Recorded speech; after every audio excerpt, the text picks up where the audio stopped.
Bienvenidos a CIRES Nueva Ciencia en Casa, en donde aprenderemos junto a nuestra invitada Arely Rivera, yo, sobre la meteorología. Mi nombre es Lidia Guamán, soy estudiante de doctorado en Ciencias de la Atmósfera en Texas A&M University, y hoy seré su anfitriona en nuestro último webinar CIRES Nueva Ciencia en Casa, en español. Hoy me complace en presentar a la meteoróloga Arely Rivera Gibollo. Les cuento un poco sobre ella. Ella nació y se crió en Puerto Rico. Realizó un bachillerato en Ciencias Ambientales en la Universidad de Puerto Rico. Sabiendo que deseaba trabajar como meteoróloga, continuó sus estudios en la Universidad de Arizona, en Tucson, y ahí obtuvo su grado de maestría en hidrometeorología. Actualmente, Arely se desempeña como meteoróloga operacional en el Departamento de Energía en Savannah Riverside, ubicado en el estado de Carolina del Sur.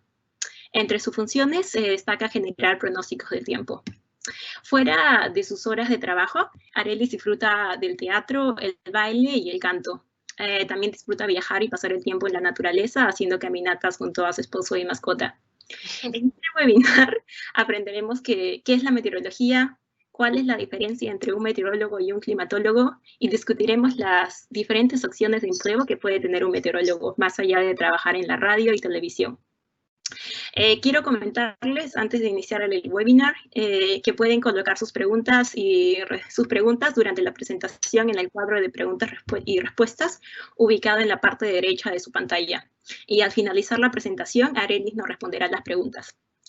Ok, adelante Arely con tu presentación. Bueno, saludos a todos. Déjenme asegurarme de ponerme aquí un timer porque como esta área a mí me encanta, me puedo inspirar mucho.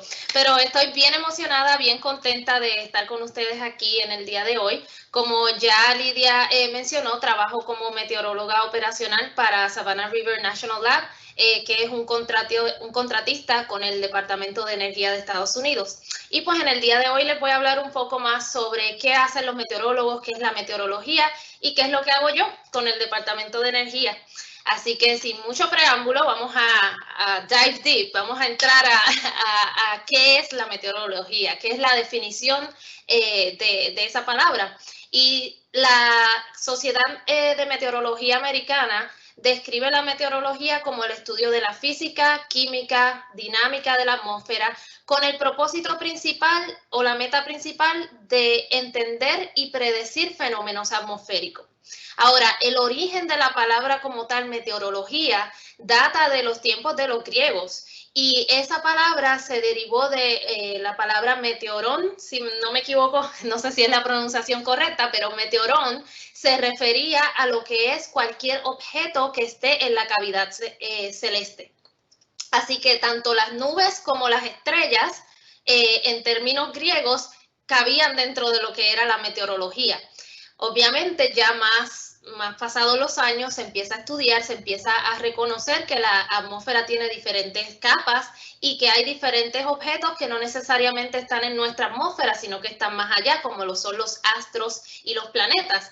Así que de ahí se separa lo que es la meteorología y la astronomía, que va a estudiar los planetas, los astros, etcétera, y la meteorología que se mantiene conservando el nombre original, pero se concentra en lo que es los fenómenos del tiempo. Y para que tengan una idea visual, la atmósfera tiene varias capas, como mencioné, y el área donde se enfocan los meteorólogos es en la capa más baja de la atmósfera, que se llama la troposfera. Y es en esa capa donde ocurren todos los eventos meteorológicos que nosotros conocemos, la lluvia, los huracanes, los rayos, etc. Así que para estudiar y poder predecir estos eventos del tiempo, los meteorólogos se concentran en las dinámicas que ocurren en esa capa de la troposfera. Y hablando de lo que es las condiciones del tiempo, en el idioma del español nosotros en muchas ocasiones utilizamos el término de tiempo y clima como si fueran lo mismo. Pero si nos vamos a ir bien técnicos, realmente los dos términos no son exactamente lo mismo. Están asociados, sí, porque ambos tratan de estudiar lo que son la humedad, la lluvia, temperatura y otros parámetros que se asocian con la meteorología. Sin embargo, hay dos diferencias bien grandes entre estos dos términos, ¿verdad? La primera diferencia es la escala espacial y la segunda diferencia es la escala temporal.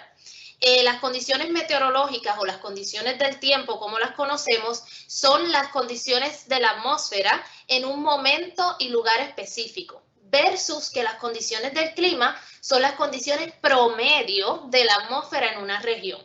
O sea, para tener una visión media gráfica, ¿verdad?, de lo que es esto, si recuerdan cuando en nuestra escuela elemental intermedia estábamos trabajando con lo que eran las diferentes zonas climáticas del mundo, está la zona climática subtropical, la desértica.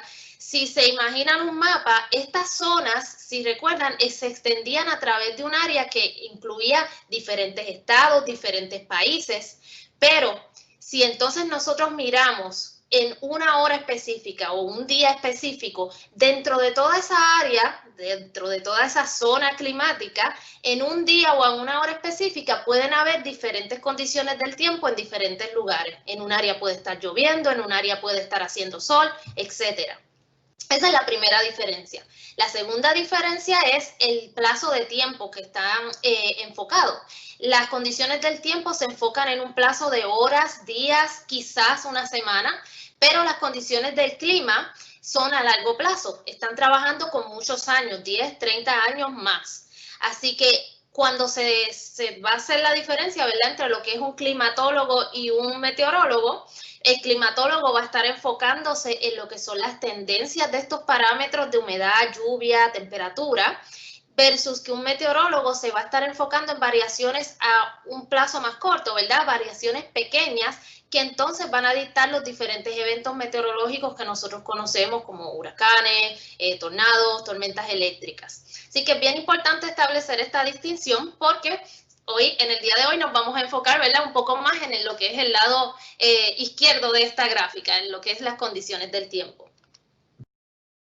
Y algo que quería compartir, ¿verdad?, con ustedes, esta imagen a mí me encanta, me parece muy graciosa, pero es cierto, muchas veces el acceso que tenemos a los meteorólogos se limita a una o dos tipos de área donde se trabaja, ¿verdad?, la meteorología, que es pues el área de, no sé si ven mi cursor, pero por aquí el área de la meteorología que comunica la ciencia en la televisión y el área también de a veces de algunos shows que vemos de personas que están haciendo storm chasing, que suena muy cool, pero hay muchas áreas también, aparte de estas dos áreas, que los meteorólogos pueden trabajar. Y en muchas ocasiones realmente lo que hacemos es esto que está aquí. Así que encuentro que esta imagen es una buena introducción a lo que vamos a hablar ahora. So, el área obvia, ¿verdad? ¿Qué cosas pueden hacer un meteorólogo? Pues un meteorólogo puede estar dando el reporte del tiempo, bien importante porque sirven como un puente entre lo que es la ciencia, ¿verdad?, de los pronósticos y todo eso, y lo que es el público general, para darles información que les puede hasta salvar la vida. Pero también está el área de la meteorología operacional. Y esto es básicamente lo que hacen las personas en el Servicio Nacional de Meteorología o para alguna compañía federal o privada. Y ellos lo que hacen es, ¿verdad?, están frente a una computadora digiriendo mucha información diferente, información de observaciones, información de radar, información de modelos atmosféricos, y están generando diferentes productos de pronóstico para diferentes tipos de clientes. Muchos de estos productos están disponibles públicamente, o sea, son productos para el público general, pero también hay productos que son para clientes más específicos. Por ejemplo, algunas ejemplos serían la Agencia de la Aviación, que utiliza muchos de los productos que genera el Servicio Nacional de Meteorología. Otra área es bien importante, es el área de la academia o la investigación. Esta área es bien importante porque todavía obviamente no lo conocemos todo. Todavía hay muchas preguntas sin contestación de cómo diferentes fenómenos atmosféricos se comportan en diferentes condiciones, qué cosas causan qué. Tenemos un conocimiento y hemos llegado lejos, pero todavía hay muchas cosas que falta investigar. Así que esta es un área que muchas personas y muchos meteorólogos deciden trabajar porque pues es bien interesante y es bien challenging. Otra área diferente es el área de la consultoría privada y servicios forenses. Y esta quizás es un área, yo no sabía mucho que esto existía cuando empecé en esto, pero hay meteorólogos que deciden o trabajar con una compañía privada o hacer su propia compañía de consultoría meteorológica. Esta compañía, por ejemplo, hace tipo de pronósticos que son bien específicos para una serie de clientes que ya van a esa compañía. Por ejemplo, lo que es la Agencia de Transporte Marítimo. Necesitan saber también las condiciones del tiempo y las condiciones marítimas. Así que para tener un pronóstico bien específico van a una compañía y tienen unos acuerdos que esta compañía le provee ese pronóstico. Otra área también es lo que es la meteorología forense, si hay un incidente, hay una muerte o un asunto legal que se crea que pueda estar relacionado a eventos meteorológicos, se provee asesoría de lo que pasó, ¿verdad? En ese día, con acceso a datos pasados. Un ejemplo de esto es, por ejemplo, en mi trabajo, yo tuve una solicitud una vez de datos de lluvia y de humedad relativa en una fecha pasada y fue porque una persona se cayó y se dio un golpe, ¿verdad? Y no sé los detalles si fue un asunto legal o era cuestión de saber cómo evitar que eso volviera a suceder, pero la cuestión era que la persona alegó que la escalera estaba mojada y por eso se cayó. Entonces ellos querían saber, ¿verdad?, si la escalera estaba mojada porque había un liqueo o si fue porque había llovido la noche antes o qué fue lo que dio raíz a ese incidente. Así que eso es una de las partes que, un ejemplo bien sencillo, pero en donde la meteorología forense puede ayudar a contestar preguntas. Y entonces, ¿qué hago yo en el Departamento de Energía? Pues yo soy miembro de un grupo que se llama Atmospheric Technologies Group, una traducción sería el grupo de tecnología atmosférica, y nosotros hacemos una mezcla de muchas de las cosas que les mencioné anteriormente. Hacemos investigación en el grupo, pero también habemos meteorólogos que estamos ayudando mucho con lo que es la meteorología operacional y producir pronósticos y productos meteorológicos para diferentes clientes. Así que las 4 áreas más de enfoque principal de nosotros son lo que son los pronósticos de las condiciones meteorológicas, la respuesta a emergencias, el modelaje atmosférico y apoyo técnico especializado.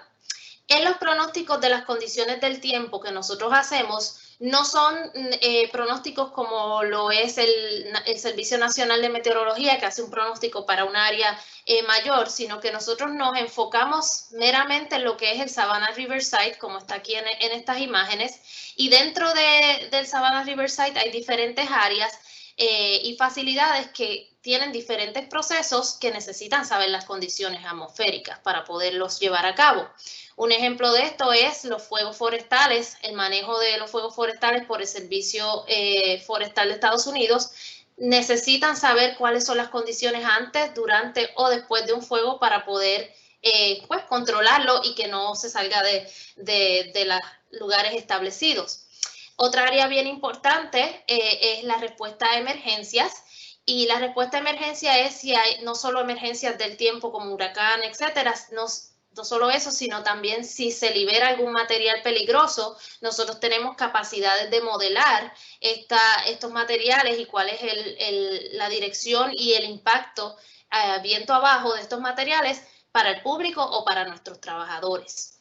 Y estas son algunas de las cositas que hago. Veo que ya me estoy acercando al límite de tiempo, así que voy a dejarlo ahí, pero hacemos muchas cosas aparte de esto, ¿verdad? Así que si hay un área que les interesa en específico, me gustaría dejar tiempo para preguntas para que la audiencia pregunte si quieren preguntar sobre lo que hago ahora mismo o sobre alguna otra área de la meteorología. Para eso estamos aquí. Así que eso sería todo. Muchas gracias, Arely. Muy interesante tu presentación. Ahora pasamos a la ronda de preguntas. Al público, si desea realizar una pregunta, en la parte derecha de su pantalla tenemos un cuadro de preguntas. Se pueden formular su pregunta ahí para que Arely nos responda. Hasta ahora tenemos un par de preguntas. La primera pregunta es, ¿qué herramientas usas para realizar los pronósticos? Pues para realizar los pronósticos nosotros tenemos acceso ahora mismo básicamente a el mismo tipo de herramientas o sistemas que utiliza el Servicio Nacional de Meteorología, y es una serie de modelos.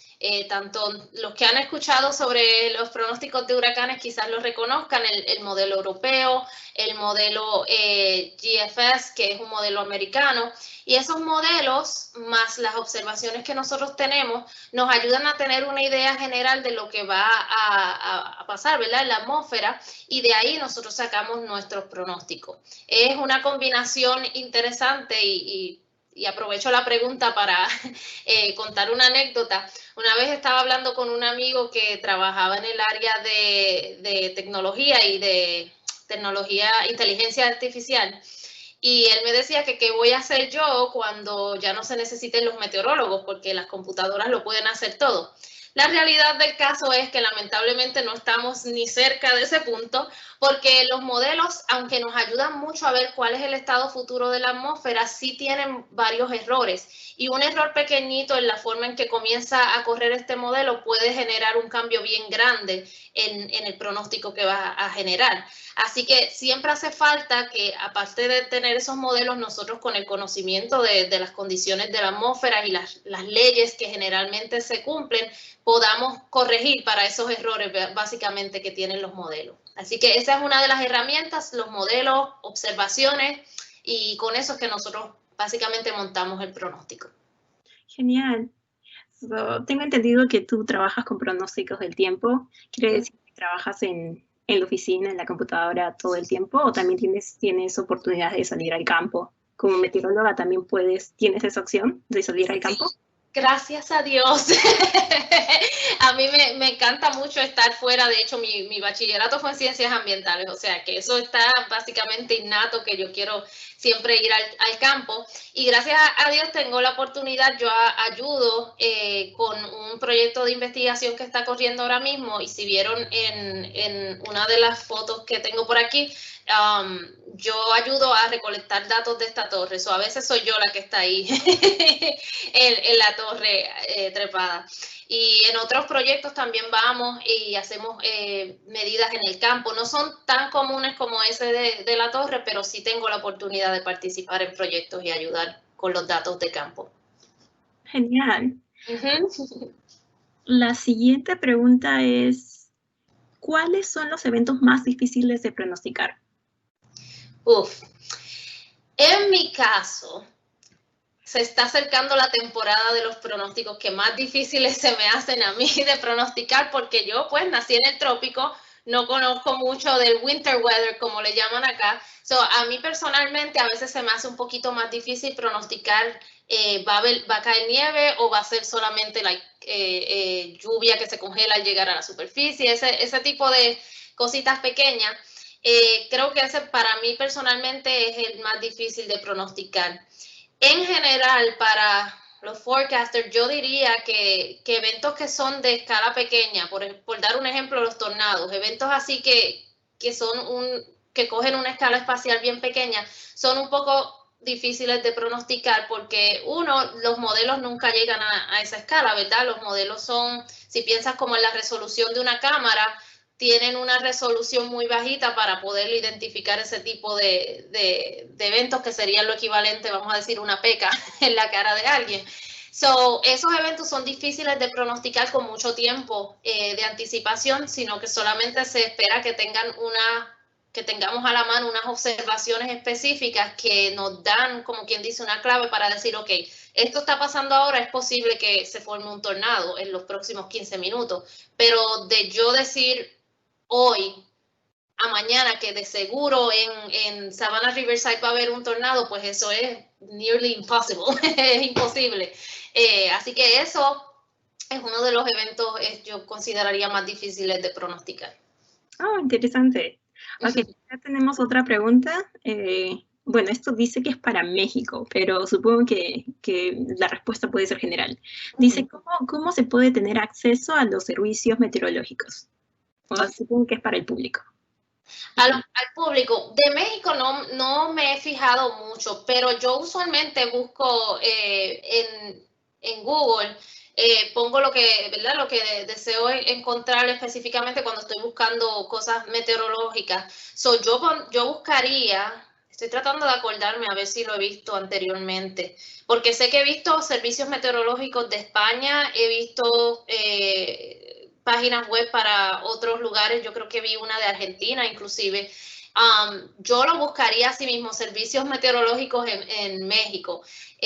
Yo sé que allí hay una organización meteorológica, pero ahora mismo no recuerdo haber visto la página, lamentablemente. Pero deberían estar accesibles, por lo menos tener una página donde tú puedas contactarte con ellos para más información. Supongo que también en redes sociales, ¿cierto? Los servicios meteorológicos publican sus avisos meteorológicos en las redes sociales también. Y eso es bien importante.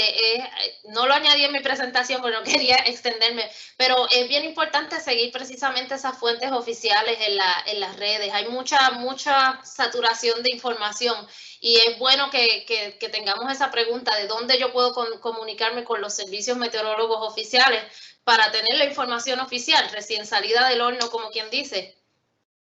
Sí, genial. Tengo una pregunta personal. ¿Cómo ha sido tu trayectoria como meteoróloga? ¿Cómo ha sido tu trayectoria como meteoróloga? O sea, hiciste una maestría y luego sabías que querías ser pronosticadora. Sí, pues yo desde pequeña siempre me llamaba la atención lo que era la naturaleza, en especial los eventos así como las tormentas eléctricas y todo eso. Siempre yo sabía que me gustaba la meteorología. Hubo un par de años en que me asusté porque, como bien probablemente han oído, todo el mundo me decía, necesitas un montón de matemáticas para poder ser meteoróloga, y eso es cierto, pero al final decidí que me gustaba tanto que yo iba a pasar por eso y al final no fue tan malo, ¿verdad? Pero luego de tomar las clases y el bachillerato en ciencias ambientales, porque me gustó tener una visión ambiental y general antes de enfocarme en lo que es la meteorología, yo ya sabía que me interesaba mucho esto de trabajar en el National Weather Service y hacer pronósticos, ¿verdad? En lugar de hacer ciencia pura como tal. Así que yo decidí ir a continuar haciendo una maestría y ahí fue que decidí hacer la maestría en hidrometeorología, que combinaba un poquito de lo que yo conocía de hidrología, de ciencias ambientales, con el área que siempre yo quería estudiar, que era la meteorología. Y entonces ahí fue que fui a Arizona. En lugar de seguir con un doctorado como tal, yo decidí que quería detenerme a nivel de maestría, en particular porque lo que yo conocía hasta ese momento es que la mayoría de las oportunidades para lo que yo quería hacer, pues la educación que yo necesitaba era más bien de bachillerato o maestría. Para las oportunidades de investigación, hacer más ciencia pura o trabajar completamente haciendo experimentos, ya eso uno necesita un PhD. Pero para trabajar en meteorología operacional yo no necesariamente tenía que tenerlo, así que yo estaba loca por salir por la puerta y decir, quiero pronosticar. Me detuve en la maestría y ahí fue que entonces, después de unos años, conseguí este trabajo como meteoróloga operacional. Estuve un tiempo en Puerto Rico trabajando en el área más bien de outreach y educación con el Museo de Ciencias de Puerto Rico. Y luego pues vine para acá allá a hacer más pronósticos y más de lo que yo estudié. Oh, interesante. Bien, Víctor nos pregunta cómo actúan los especialistas de meteorología en el área de energías renovables, eólicas, por ejemplo. Oh, sí, hay mucho también en esa área, no la mencioné aquí, pero sí hay compañías precisamente de generación de energía eólica que contratan meteorólogos como posición oficial para que los ayuden a pronosticar cómo van a estar las condiciones y el viento y otros detalles, no solamente cuál va a ser la velocidad del viento, sino otros detalles bien importantes para esa industria. Eso es usualmente lo que he oído es que son posiciones con compañías privadas. No conozco de ninguna compañía así federal como tal que esté dando apoyo a la energía eólica. Genial. Víctor también nos pregunta de cómo está progresando los productos a larga escala en caso de pronósticos de más días? ¿Cómo está mejorando ese tipo de pronósticos? Están mejorando, pero todavía no tenemos mucha capacidad de producir pronósticos que sean... olvidé la palabra en español, discúlpenme. Que sean exactos, que sean pronósticos que den resultados que no vayan a cambiar. Lo que sucede es que los modelos atmosféricos, pues usualmente se basan también de observaciones para corregirse, como quien dice, a ellos mismos. O sea que si yo hoy estoy generando mi pronóstico, yo puedo generar ahora mismo, por ejemplo, el GFS genera un pronóstico que probablemente tengo hasta el sábado que viene en pronósticos meteorológicos. Pero ese pronóstico obviamente va a ir cambiando a medida que pasen los días y el modelo siga ingiriendo observaciones de lo que ha pasado para hacerle como un refresh a las posiciones de las altas, bajas presiones, etc. Se puede hacer un pronóstico a largo plazo, vamos a decir 7 o 10 días, pero usualmente ese pronóstico cambia a medida que se va acercando ese periodo. Así que todavía los modelos como tal pues no tienen esa destreza de poder hacer un pronóstico de aquí a 2 semanas. Y honestamente no sé si la lleguen a tener en estos años hasta que no se trabaje con más fuerza computacional, que los modelos no tengan que hacer tantas assumptions, tenga que asumir tantas cosas para acelerar la corrida del modelo. No sé si me expliqué bien. Sí. Ok. Muchas gracias, Arelis. Tengo otra pregunta. Estoy curiosa de saber cuál es tu temporada favorita para pronosticar. ¿De repente invierno, verano, dependiendo de los eventos? Yo diría que me gustan dos. No me gusta decirlo porque me siento un poco mal, pero a mí me gusta la temporada de huracanes. Obviamente crecí y estoy acostumbrada a lo que son los huracanes, es como mi zona de confort. Pero también me gusta mucho aquí la temporada de la primavera, porque aquí se da mucho lo que a mí siempre también me ha gustado, que son las tormentas eléctricas, y entonces pues es un reto uno tratar de pronosticar, ok, puede ser que hoy se forme esta tormenta porque tenemos estas variables a estos niveles de la atmósfera, y combinar tantas cosas, ¿verdad?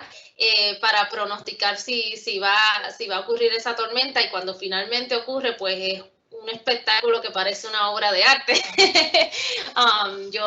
Me encanta eso de las tormentas eléctricas. Mis dos favoritas son la primavera y el verano. Aquí. Genial, muchas gracias, Arelis. A ver, creo que ya vamos finalizando. Quizás podemos... ¿cuáles son tus palabras finales para el público que te está viendo ahora? Quizás recomendaciones para ellos si están interesados en la meteorología. Claro que sí. Mira, yo diría dos recomendaciones bien grandes que me ayudaron a mí personalmente. La primera es, como mencioné ahorita, no dejarse uno amedrentar o asustarse por ejemplo, en mi caso, todo el mundo me decía, ¿quieres ser meteoróloga? Tienes que saber mucha matemática o vas a tener que coger muchas matemáticas. Y a mí en lo personal no me encantaban las matemáticas. Yo era bastante era buena en las matemáticas, pero cada vez que veía ecuaciones como que me daba algo.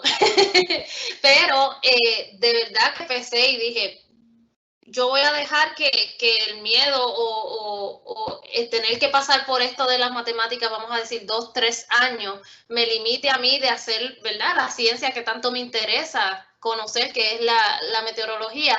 Y obviamente cuando uno pesa, pues 2, 3 años de la vida de uno versus el resto de donde uno va a trabajar, pues pesa más la oportunidad de poder aprender esa ciencia que uno le llama la atención. Y en realidad muchas de esas clases son solo una base que después te ayuda a poder entender otras cosas que son mucho más interesantes. En mi caso, pues no me dejé llevar, ¿verdad?, por ese miedo, por ese bloqueo, y pues pude llegar a hacer lo que realmente era el área que me interesaba. Y lo otro es probar cosas.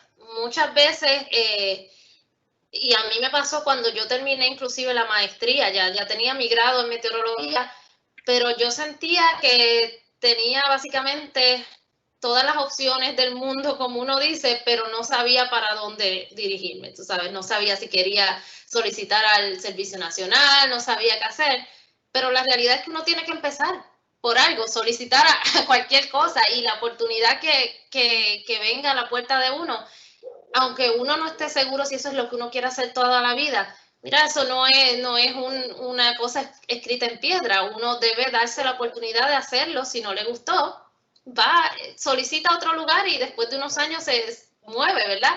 La idea es darse la oportunidad a uno de experimentar cosas, probar cosas.